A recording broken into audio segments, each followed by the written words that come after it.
Indian freedom struggle के इतिहास में ऐसा इवेंट जिसके बारे में बहुत कम लोग जानते हैं वो है एक इनविटेशन जो कि भेजा गया था सोवियत यूनियन के प्रेसिडेंट जोसेफ स्टालिन द्वारा भगत सिंह को।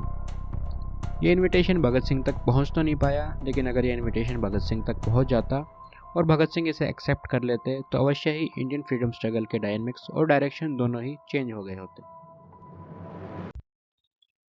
नमस्कार, टिप्स एंड एजुकेशन में आपका स्वागत है। आज इस वीडियो में हम जानेंगे कि क्या वो वजह रही कि जोसेफ स्टालिन द्वारा भेजा गया इनविटेशन भगत सिंह तक नहीं पहुंच पाया।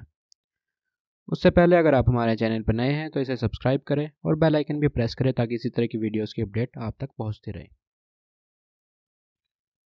भगत सिंह और जोसेफ स्टालिन को जोड़ने वाले व्यक्ति थे शौकत उस्मानी, जो कि इंडियन कम्युनिस्ट पार्टी के फाउंडिंग मेंबर्स में से एक थे, जिसकी स्थापना 1920 में ताशकंद में हुई थी। शौकत उस्मानी को भारतीय राष्ट्रवादियों के साथ संपर्क साधने के लिए भेजा गया था।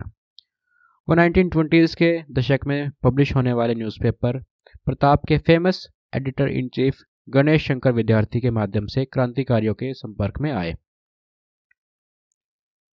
भगत सिंह उन दिनों प्रताप में सब एडिटर के रूप में काम करते थे और इवन उन्होंने उस्मानी की political cum travel memoir Peshawar to Moscow leaves an Indian Muhajireens diary का रिव्यू भी किया था अपने न्यूज़पेपर के लिए।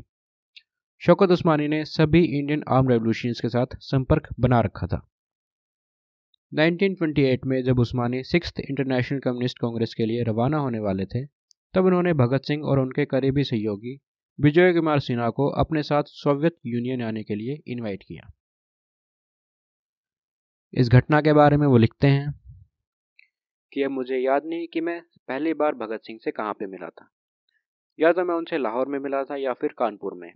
उस समय हिंदुस्तान रिपब्लिक एसोसिएशन को हिंदुस्तान सोशलिस्ट रिपब्लिक एसोसिएशन में बदला जा रहा था और ये डिसाइड किया गया था कि नया ऑर्गेनाइजेशन कम्युनिस्ट इंटरनेशनल के सहयोग से काम करेगा और इससे पहले कि वह आर्म रेवोल्यूशनरी एक्टिविटीज़ को बंद कर दे, वह कुछ इंपॉर्टेंट एक्शंस करेंगे जो कि पहले से ही उनकी लिस्ट में मौजूद हैं। मैंने विजय बाबू से कहा कि चलो मॉस्को चलते हैं, बिकॉज पर्सनली मेरा मानना था कि विजय सिन्हा और भगत सिंह की मॉस्को में उपस्थिति का मतलब होगा सोवियत यूनियन से active armed assistance for the Indian revolutionaries. Bhagat Singh और विजय कुमार सिन्हा दोनों ही एचएसआरए की इंटरनेशनल रिलेशंस के इंचार्ज थे और विजय कुमार सिन्हा अपनी बुक में शौकत उस्मानी के इस इनविटेशन की पुष्टि करते हैं और वो अपनी book new man in Soviet union में लिखते हैं कि भारतीय कम्युनिस्ट पार्टी के प्रतिनिधि के रूप में कम्युनिस्ट इंटरनेशनल की 6ठी कांग्रेस में भाग लेने के लिए मॉस्को रवाना होने वाले शौकत उस्मानी ने मुझे और मेरे सहयोगियों को क्रांतिकारी आंदोलन के प्रतिनिधि के रूप में सोवियत संघ में उनके साथ आने के लिए कहा। मैंने भगत सिंह के साथ उनके निमंत्रण पर चर्चा की और हमने फैसला किया कि यह सही समय नहीं है। हमने फैसला किया कि हम अपने योजनाओं को अंजाम देने के बाद मॉस्को जाएंगे। उस्मानी के इस इनविटेशन का जिक्र इंडियन कम्युनिस्ट पार्टी के एक और लीडर मुजफ्फर अहमद ने अपनी autobiography my self and the communist party of India में किया है। उन्होंने ये भी लिखा है कि विजय कुमार सिन्हा ने उस्मानी की इस यात्रा के लिए 200 रुपये भी दिए थे और जबकि उस्मानी ने उन्हें सोवियत संघ से फाइनेंशियल हेल्प की आश्वासना दी थी।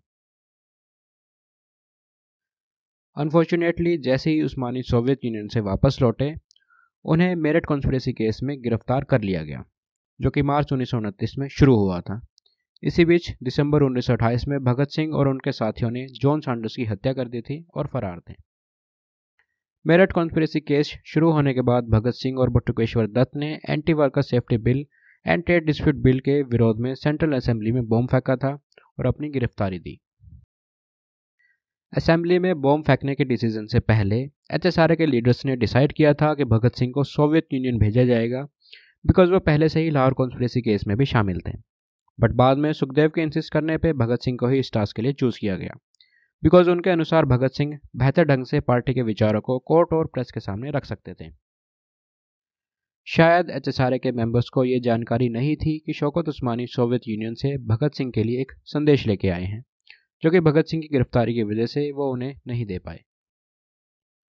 बाद में उस्मानी ने न्यू दिल्ली से प्रकाशित हिंदी पत्रिका हिंदी ज़मीन में एक लेख में लिखा था कि भारत रवाना होने से पहले जोसेफ स्टालिन ने उन्हें भगत सिंह को सोवियत संघ बुलाने को कहा था।